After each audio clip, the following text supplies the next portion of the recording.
आज की कक्षा में हम ब्रिटिश संसद के बारे में पढ़ेंगे। पिछली कक्षा में हमने ब्रिटिश संसद के अंतर्गत लोक सदन के बारे में, जिसे हाउस ऑफ कॉमन्स कहते हैं, उसके बारे में हमने पढ़ा था। आज हम ब्रिटिश संसद का जो दूसरा सदन है, लैट सभा, उसके बारे में जानेंगे। आइए जानते हैं कि ये लैट सभा क्या है।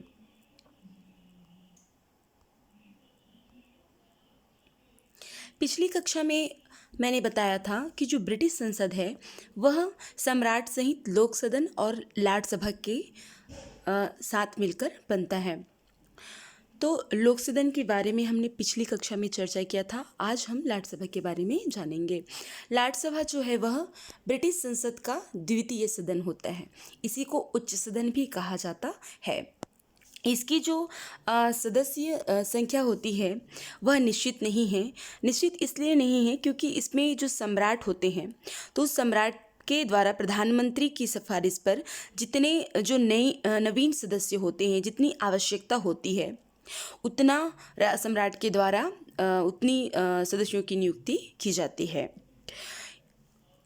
तो इस प्रकार से आवश्यकता अनुसार जो सम्राट हैं उनके द्वारा इनकी नियुक्ति की जाती है, अब वो भी प्रधानमंत्री के परामर्श से। वर्तमान में जो लैट सभा है उसकी जो संख्या 2020 की स्थिति के बारे में हम बता रहे हैं। तो लैट सभा की वर्तमान की जो सदस्य संख्या है वह उनकी जो संख्या है वो है 1080,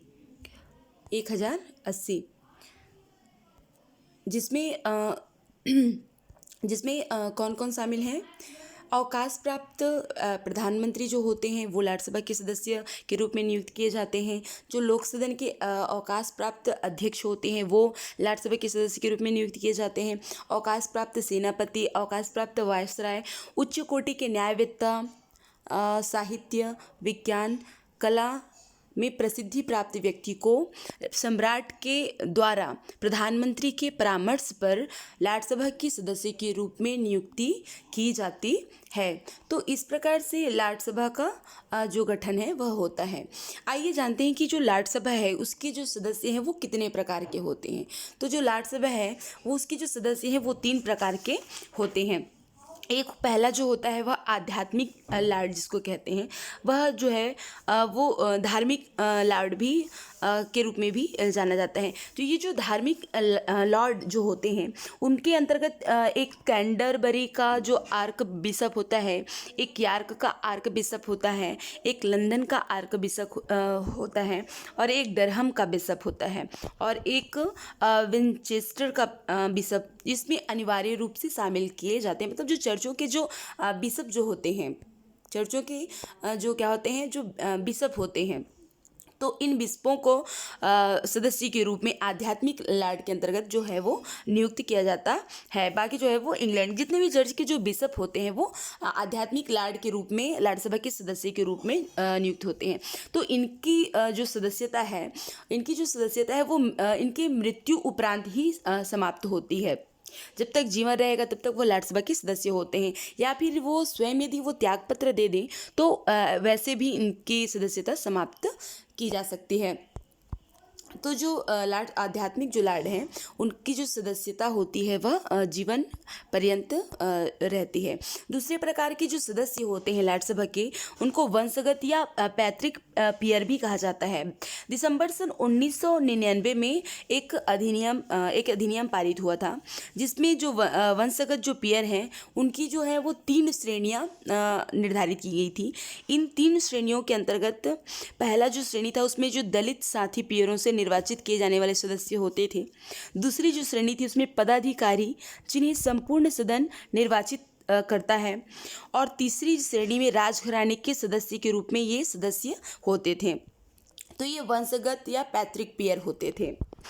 तीसरा है वह है आजीवन पीयर। तो ये जो आजीवन पीयर है, peer under the life peerage act 1958 के आजीवन पीयरेज एक्ट ने, मतलब एक अधिनियम आया सन 1958 में जिसमें साम्राज्य को प्रधानमंत्री के परामर्श पर आजीवन पियर नियुक्त करने की शक्ति प्रदान की गई और इस शक्ति के द्वारा साम्राज्य को यह अधिकार दिया गया कि यह सामाजिक और राजनीतिक जीवन के प्रतिष्ठित एवं अनुभवी स्त्री और पुरुष को आजीवन पियर के रूप में नियुक्त कर सकती है।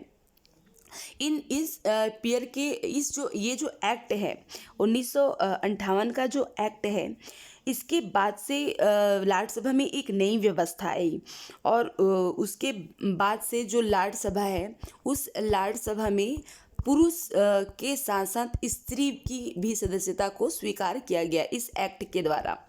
तो ये एक बड़ा परिवर्तन आया लाट सभा में। उसके पहले जो लाट सभा था वह पुरुषों का सभा हुआ करता था, पुरुष सदस्यों से भरा हुआ रहता था। लेकिन ये जो 1958 का जो एक्ट है, इस एक्ट के बाद से लाट सभा में स्त्रियों की सदस्यता को भी स्वीकार किया गया।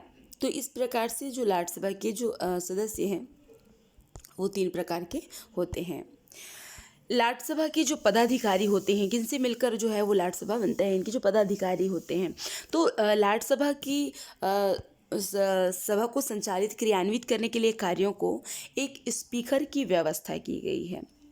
पहले जो ये स्पीकर है, स्पीकर के पहले जो है वो लॉर्ड चांसलर हुआ करता था। आज हम जिसे हम स्पीकर कह रहे हैं उसके पहले लॉर्ड चांसलर हुआ करता था। इसकी जो शक्ति थी वो बहुत अधिक थी। लेकिन सन 2005 में कॉन्स्टिट्यूशनल रिफॉर्म्स एक्ट 2005 आया, जिसके बाद से जो लॉर्ड चांसलर है उसकी स्थिति में बहुत महत्वपूर्ण परिवर्तन कर दिए गए और इस लॉर्ड चांसलर के स्थान पर स्पीकर की नियुक्ति कर दी गई, लॉर्ड सभा की स्पीकर की नियुक्ति कर दी गई। तो यह जो स्पीकर है यह लॉर्ड सभा की अध्यक्षता करता है और ये जो लॉर्ड सभा है, जो ये स्पीकर है लॉर्ड सभा का, इस लॉर्ड सभा का जो स्पीकर है उसका निर्वाचन किया गया और लॉर्ड सभा के सदस्यों में से ही इसका निर्वाचन किया जाता है।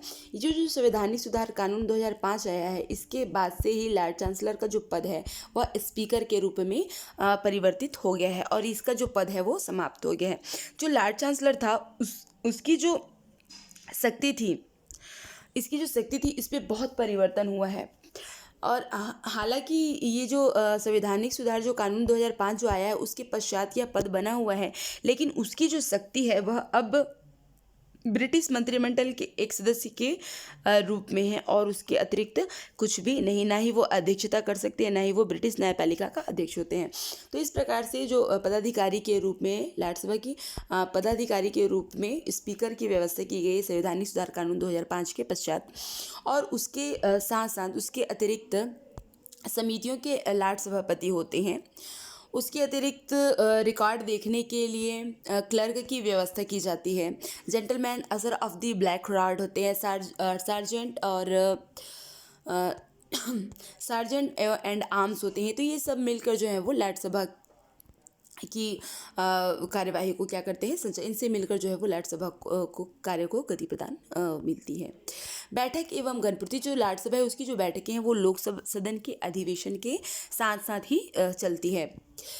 इसकी जो बैठकें हैं साधारणतः 1 से 2 घंटे चलती है और बैठक के लिए 3 सदस्यों की उपस्थिति आवश्यक अनिवार्य होती है साधारण बैठकों के लिए। लेकिन यदि कोई विधेयक पारित करना होता है तो उसके लिए 30 सदस्यों की जो पूर्ति है, गण पूर्ति है, वो जो जिसे हम कोरम भी कहते हैं, जो गण पूर्ति है वो अनिवार्य होती है किसी भी विधेयक को पारित करने के लिए। तो इस प्रकार से यह लॉर्ड सभा की संरचना है।